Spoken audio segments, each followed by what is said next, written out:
Welcome to my statistics students.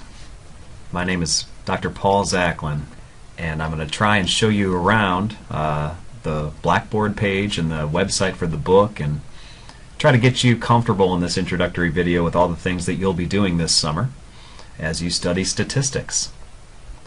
So I'm going to start by logging onto the main Lakeland page and just point out that this BB symbol is your ticket to Blackboard. And most of you already have probably logged on to Blackboard.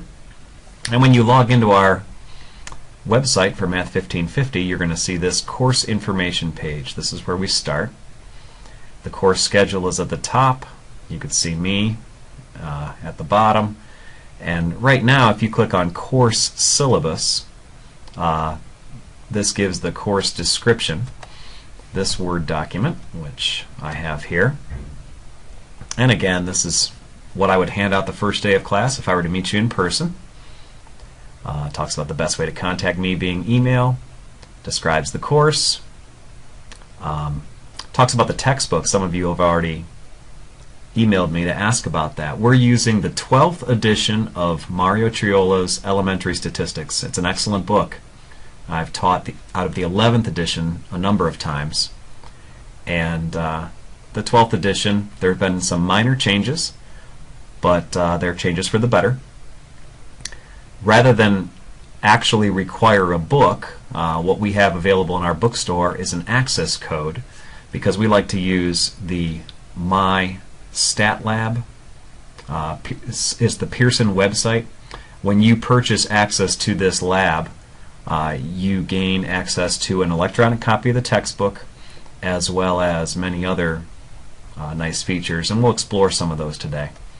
But I thought I would show you how you can also save a few bucks. You notice $95.20 here is the price if you buy directly from Pearson rather than from our bookstore. And so I thought I would show you how to do that. So if you're on Blackboard, there's two ways I know to get here. One way is you can just go to any web browser and you can type in www.mystatlab.com, and if you do, it'll take you to the Pearson website.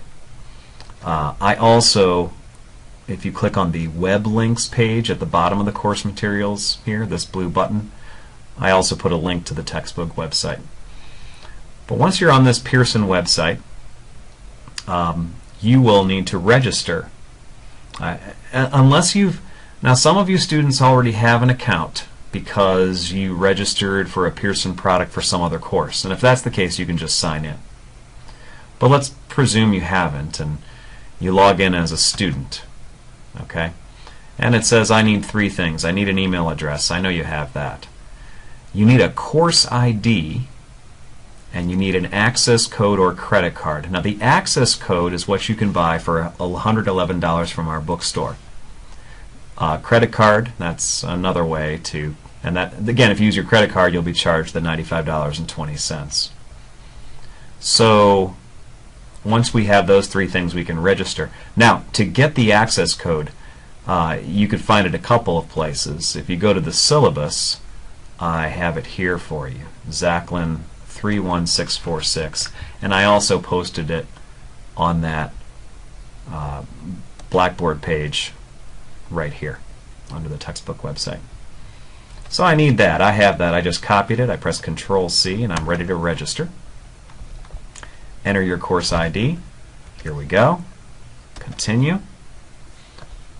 I can either sign in, or again, if you have an account already. If you don't, you can create one, and this will work for you. But eventually, you will get there. Now, once you have an account to MyStatLab or the Pearson product, the next time you come to this page, you'll just sign in. And so you type in your username and whatever password you created, and you're ready to go. And it'll list the different courses that you have, that you're taking. I'm teaching Math 1550 here, so I'm going to click on the course website, and this is what you see. And so it's funny because this course website has lots of features. Lots of features that you are not required to use for my course. I'm trying to teach this statistics course very much like I teach statistics when I am in the classroom with the students. And you'll see that we're going to have written homework, we're going to have written tests, and in many ways it should look and feel like a statistics class that you might take in a classroom. The only difference is that you're taking it where it's, at your convenience. You can do your work at home or at work or, whatever time you want to. But the feel of the course should be very much the same. The link that you are going to use here most often is this multimedia e-text link. And if I click that, notice that it's broken down by chapter. The Student Solutions Manual is here. The appendices are at the bottom. You can also click on a particular chapter and choose a section, or you can choose the review exercises and their videos. So these are features that you might use. Some of the other features I may show at the end of this introductory video, but I'm going to wait for now. When you log into the text, well, for example, this is what comes up. This is page 43. If I want to see it a little better, I can click on this, fit to the width, and now I can read a little better. This is the opening problem for Chapter 2, the Chapter 2 opener. And each chapter of the book begins with an interesting problem involving data and involving some ideas that we're going to study in the statistics course. We're going to start with Chapter 2 rather than Chapter 1. In my opinion, this is a better way for most students to begin the course, is to begin by taking a look at data. And so we'll study frequency distributions. Here's a distribution of some data about IQ scores of people that have been exposed to different levels of lead. And we'll also study what are called histograms. These are the first two topics I'd like to cover with you. Let me go back to the syllabus. We can come back to the textbook later. Oh, that's the course schedule. Here's the syllabus. Technology. I mentioned Blackboard system already, and I mentioned websites. It says students will need a calculator, TI-83 or 84, for this course. So you're going to want to find one of these. Most students can find one of these calculators. This is an older one, a TI-83. But you'll know, see that button right there, the Stat button. That's the one that the TI-83 and 84 have that some of the other calculators do not. And you may use that calculator when you take your exams. It's encouraged, and we'll make good use of that calculator. I also have video recordings to help you, and so does the website. Oh, there will be 4 exams. These exams must be taken at our testing center, or some of you have already been making arrangements to take some of your exams elsewhere because you know you're not going to be in the Kirtland area at all this summer, or maybe not for a portion of it. If you need to make such arrangements, please contact me as soon as possible. We can do this. That's one of the advantages of taking an online course. But I do need to know as soon as possible. I'd like your exams taken by 11 a.m. on the day indicated on the course schedule. Well, let's take a quick look at the course schedule. In all honesty, this may be one of the things you look at the most often. So again, if you click on Blackboard, the very first thing you see is course information, and here's the syllabus we're looking at now, but at the top is the link for course schedule. And so when you click on course schedule, you'll notice that this Monday is our first day, and we have one initial survey that I'd like you to turn in as if it were a homework assignment. And then there are 3 sections of homework due on Wednesday. We'll have another 3 sections of homework due on Friday. So we're moving very quickly through Chapter 2, through Chapter 3, through Chapter 1. And your first exam will be Wednesday, June 18th. So you'll have an exam about every 2 weeks. But this kind of gives you an idea of what the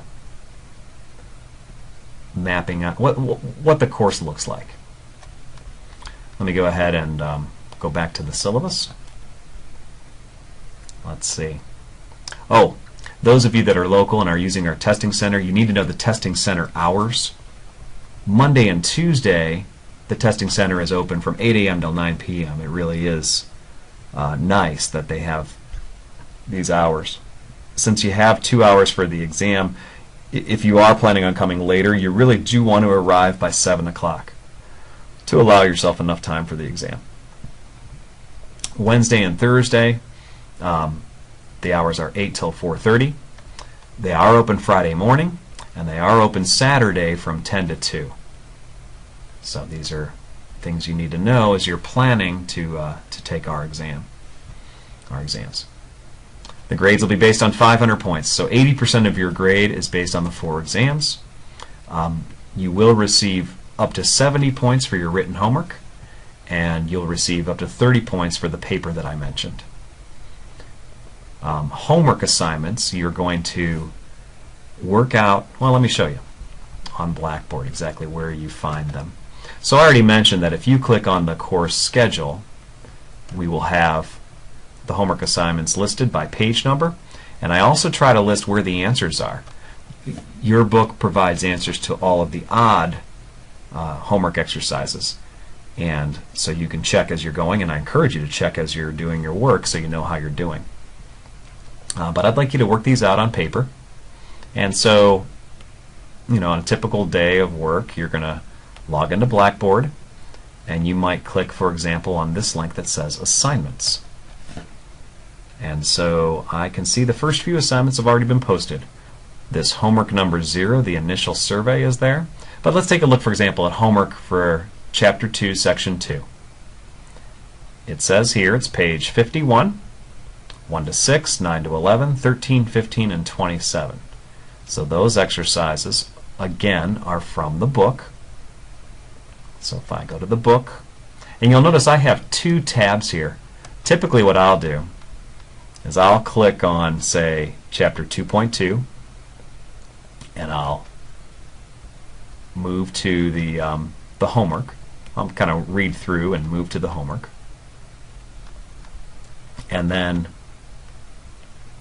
so here's the homework, I guess.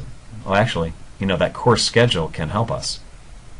The course schedule tells me it begins on page 51, these exercises. So, if I go to the e-text and type in 51, I'm right at the start of the homework assignment, which is kind of nice. And then typically what I'll do, if I look at the schedule, answers on page 768, so I might open another window and type in 768, and so as I'm doing my work, I can check the answers to the odd problems for section 2.2 down here at the bottom. Okay. So you're going to do your work on a separate sheet of paper, and when you're ready to submit your work, you're going to use either a scanner or a camera. And the scanner, either one is fine. I just need images of your work. They're going to be files on your computer. That you save them to your computer, and then when you log in, it says the assignment's worth 0 points. It's actually worth 2 points, but that I can deal with later. But if I click Browse, it just kind of depends where you saved your file. Maybe you saved it on our pictures. I have a bunch of pictures there, but you'll have images of your work, and so you can then attach them to this and press Submit, and then that's how I'll receive your homework. And then later what will happen is I will grade your homework, and I can give you feedback. If you ever want to see it, you can click on My Grades, and a grade book will show up, and it'll tell you, any comments I had about your homework, that kind of a thing. So that should talk about homework. Homework assignments are worth 2 points apiece, and I explain a little more of the grading here. The paper, this is your chance to earn up to 30 points, but the idea is, you're taking statistics for a reason, and it's to, what I'd like you to be able to do by the end of this course is demonstrate some statistical skill, to understand how statistics are used in writing and to be able to use them yourself. And so I'm going to give you more details about this later, but this can be a paper you write during the course, or it could be a paper you wrote for another course or are writing for another course. I'm not too particular about that. What I am particular about is your ability to demonstrate that you've learned some statistics in this course. So most of the students actually enjoy this assignment quite a bit. And then there's keys to success here. Oh, I should mention, a good way to practice for the exams are what are called the quick quizzes and review exercises. Okay? And these are at the end of each chapter. Maybe we can take a look at those. So if I log on to the textbook one more time, and let me go to the end of the chapter. It says end of chapter materials here. This is a good thing for us to look at. So if we click on page 74, I see the chapter quick quiz, and down at the bottom they start the chapter review exercises. And one nice feature of the online textbook is that each one of these chapter review exercises also has a little link, and if you click the link, it'll show a video of a professor. Actually, sometimes they show the author himself, Mario Triola, but of a professor that will be helping you to solve the problem. So all these are worked out for you. It's one of the nice features of the book. And speaking of video, I think that's the next thing I want to talk about. Above assignments, you see this button called YouTube Videos 2014. And I have been busy.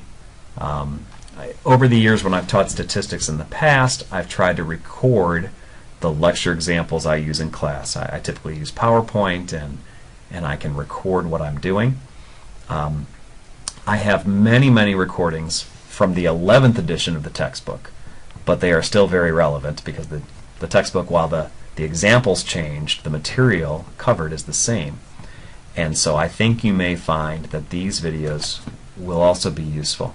So for example, when you're about to begin studying section 2.2 and 2.3, it may do you some good to click on this link, My Notes for section 2.2 and 2.3. It's exactly what I would do in class. It would be my opening lecture, let's say. And the nice thing is you could fast forward. You're in the control. You can rewind if you want to go over something again, or you can pause while you go take care of something. So there's some real advantages to taking a course this way, and I hope you'll get the most out of it that you can. Anyways, I called this Exam 1 Prep because these are the videos I have for chapters 2, 3, and then chapter 1. And of course, those are the first 3 chapters that will be covered on Exam 1. And I will be posting videos to help you prepare for the other exams over the next few weeks.